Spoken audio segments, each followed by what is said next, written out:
I'm Rosie Hardy. This is the Q&A. We had to split it, so this is the second lot. Hello Rosie, are there any reasons why my flower plants, salvia, rose queen, geranium, ibericum, stachys, are leaning over? Perhaps I chose the wrong variety. Soil is sandy, full sun, thank you. All of those varieties you've mentioned would be very happy in a sandy soil in full sun, absolutely. The reason normally that plants bend over and go forward is that they're heading towards the light, but that is obviously not the case in this instance. The other option is that they're being overfed and therefore they've got a lot of lax growth. But also, if you are talking about this season, they have had an awful lot of rain early on in the year, and that has made them go into really lush growth. And I think that is part of the reason why you've got them going lax and falling over. So I would consider giving them a little bit of a haircut back, allowing them to regrow, and then see if they actually recover from that. Hello Rosie, could you explain what types of plant feeds are best for different plants, or if there's one that is good for most plants like fish and bone or seaweed, etc.? Thank you. Okay, so my go-to feed for anything is a seaweed food, maxi crop. It's a very good basic food, but there are an awful lot of liquid foods out there that you can get, and it all depends upon the NPK ratio. So that's the nitrogen, phosphate and potassium ratio within there.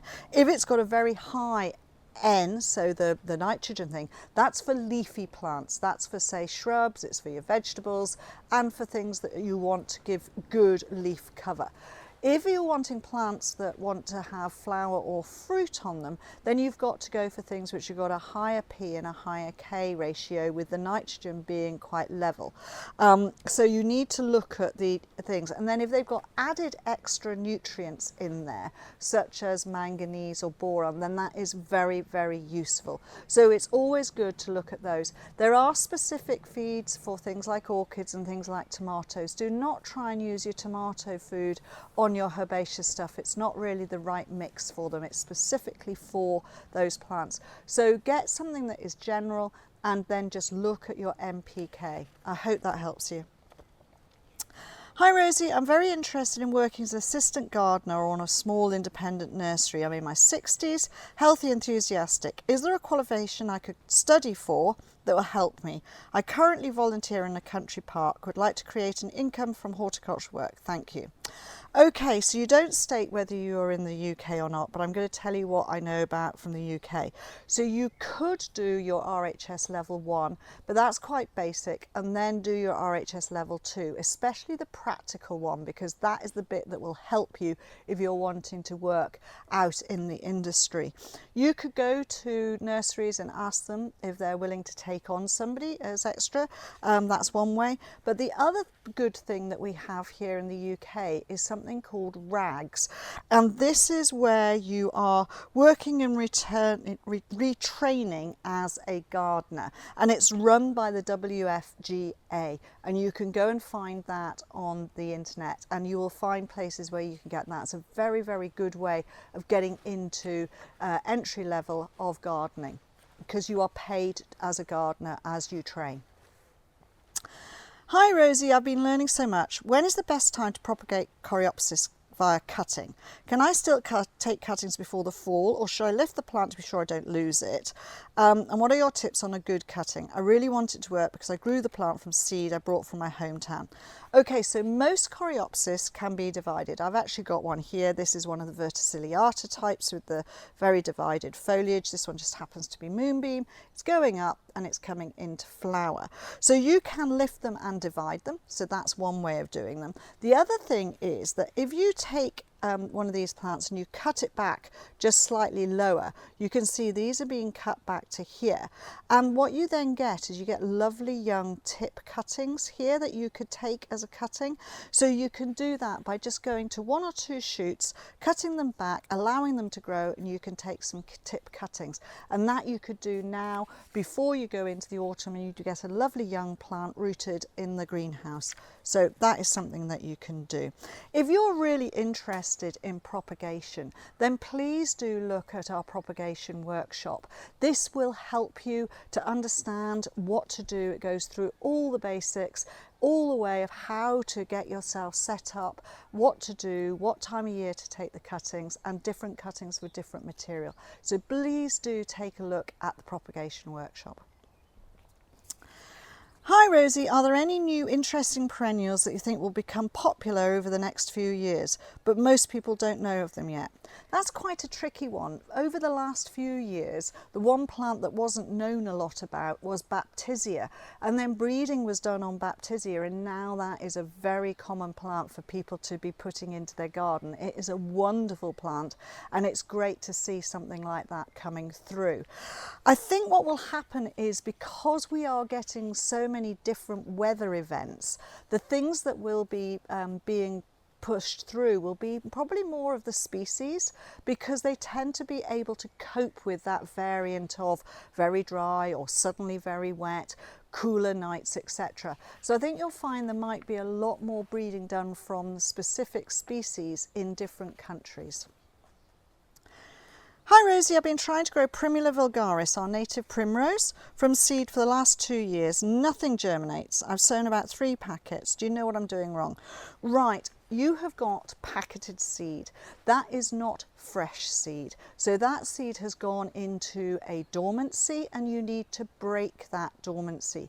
Breaking of the dormancy is known as stratification, and that can be done by either giving it a cool period and then a hot period, followed by a cool period, followed by a hot period. And this will take a bit of time. And with something like the primroses, they prefer to just sow their seed and it be scattered, and then it stays on the floor of the either banking, somewhere in the shade, or in woodlands, that sort of area. And that means that it then gets the winter cold, and then in the spring as it warms up, so it comes through.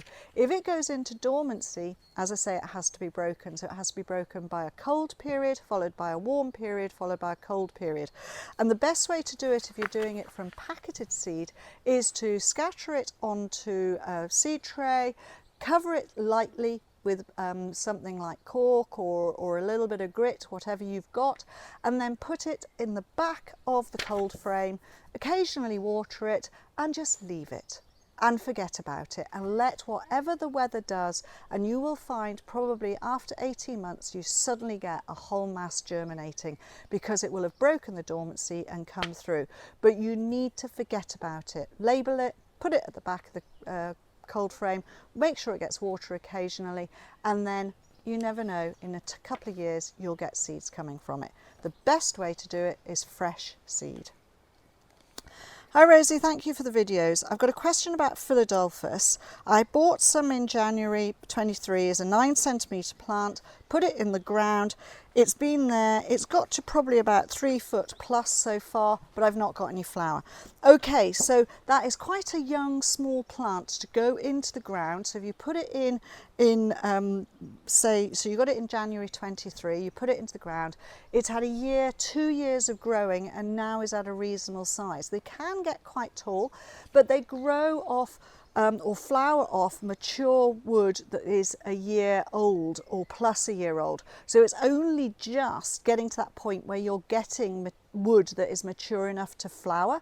So I would say that you will get flowering on your Philadelphus next year. Then you need to start thinking about how you're pruning it, and you don't need to prune too hard unless you don't want it to get too high. But remember that it flowers off the wood that happened the year before. So you're only just getting into that period where it's producing that mature wood. Hello Rosie, I have a Clemetus, summer flowering, can't remember the name. It's growing wonderfully indoors. It's never thrived outside. Despite me having loamy soil, it doesn't seem to cope with the winter wet. Any tips on how I can get my Clemetus to thrive outdoors?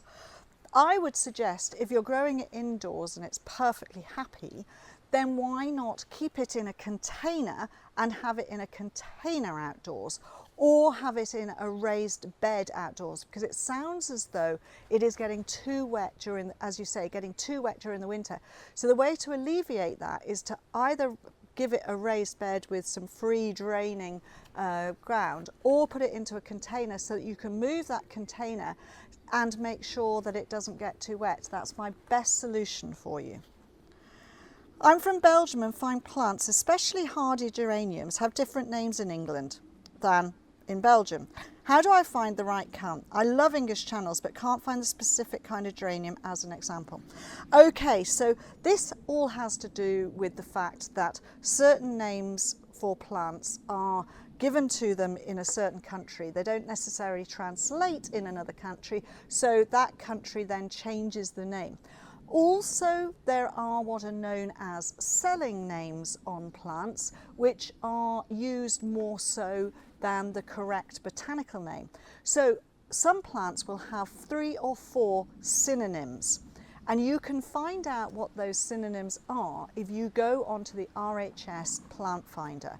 Go onto the RHS Plant Finder, put in whatever you're looking for, and then see what other names that plant has, and that's the easiest way I can suggest that you do it. Hello Rosie, I planted some perennials in too much sun. They are okay, not thriving. Can I carefully dig them up and move them to a shadier spot? They're definitely in growth mode.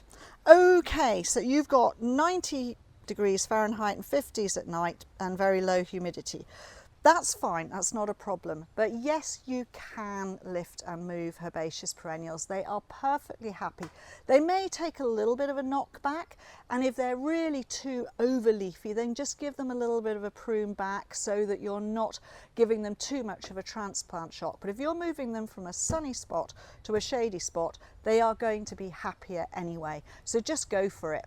Just go and do it.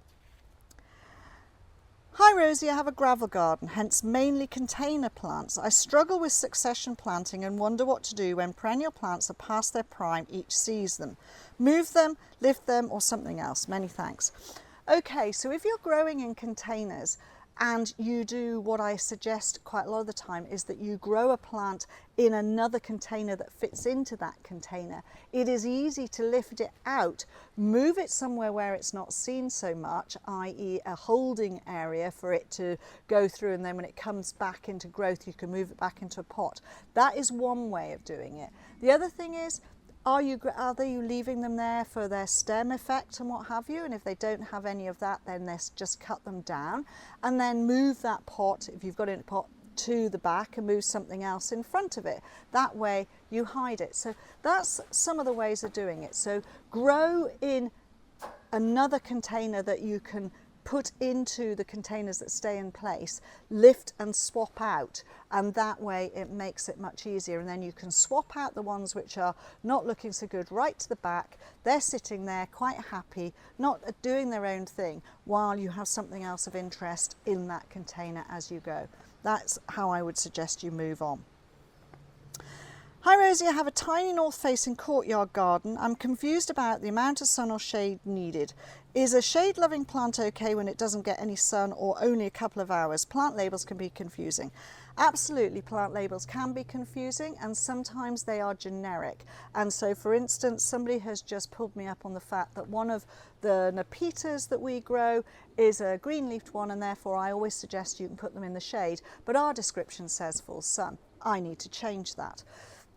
So for instance, people will say hardy geraniums, most of them want to go, no, they will all go in different locations. So if something says it will take shade or part shade, you can push them and you will be surprised at how much they will be happier if it is a much shadier spot than perhaps the label says. So just trial and error sometimes with them, but if they want part shade or shade, then put them into the shadier spot. If they get a bit of light for some of the day, they will be happy. Hi Rosie, love your videos and advice. We've got lots of worms in our compost bin after feeding them lots of veg peelings and everything else. And I know they're different from the earthworms we get in the soil. My question is, can I use the compost with all these worms? Will these worms survive okay and do their work they've been doing in our clay soil? Or should I rounding them up and putting them back in the compost bin? If a few of them are in your compost and you put them with that compost into your clay soil, they will be fine. They will continue doing their work.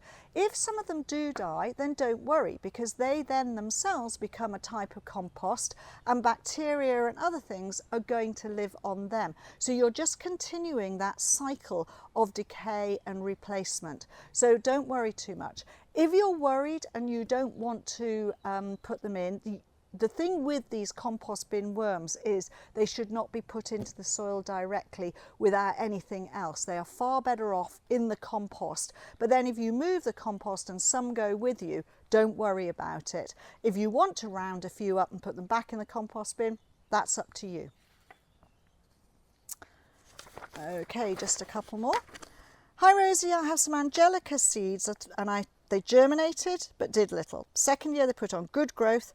This year finally they've come into flower, looked great for about a week. Most of the stems then bent over and collapsed. I've cut the worst of them off, not really sure what I should do. Okay, so Angelica, when they go up into flower, need a lot of water to sustain that stem, and if you don't water them well, then they will collapse and break, and then they will try and flower and they look slightly unsightly.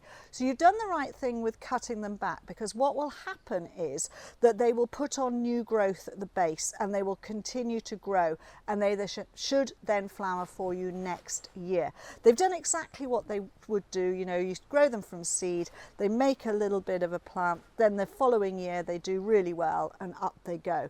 And once they go up, that bit of plant, if you allow them to set seed and what have you, that plant will then die, because it's that particular rosette is monocarpic. And what we mean by monocarpic is that they go up to flower, set seed, and then that bit dies off. But if they put nice little growths around the side, those are going to be next year's ones that go up to flower. If you can get them creating more, so if you've left your stems quite high, go down a little bit lower, get them creating more growth at the base, that will then flower next year. Collect your seed, sow some more, because that's how you keep them going in the garden. Have fun with them, they're a great plant. Hi Rosie, just wondering when to cut the Aliium Globemaster when it's done flowering. Best regards from Scandinavia. So a lot of people leave the Globemaster heads up because they like that dried seed head, and you will find they collapse and fall off automatically. If you don't want to leave that there, then by all means, as soon as they've finished flowering, cut them down, because you have to remember they are going to set seed and you will get seedlings around. So you've got to work out the differences between whether you want to keep that sculptural head there in a dried brown form, or whether you want to take that for drying yourself, and then you don't get too many seedlings in the garden yourself. So make that decision yourself. It's good to leave them if you want to. If not, cut them back once they are of no longer of any use for you in your garden. Thank you very much for watching. Please do subscribe to the channel. If you want to watch another video of mine, YouTube thinks this one is perfect for you.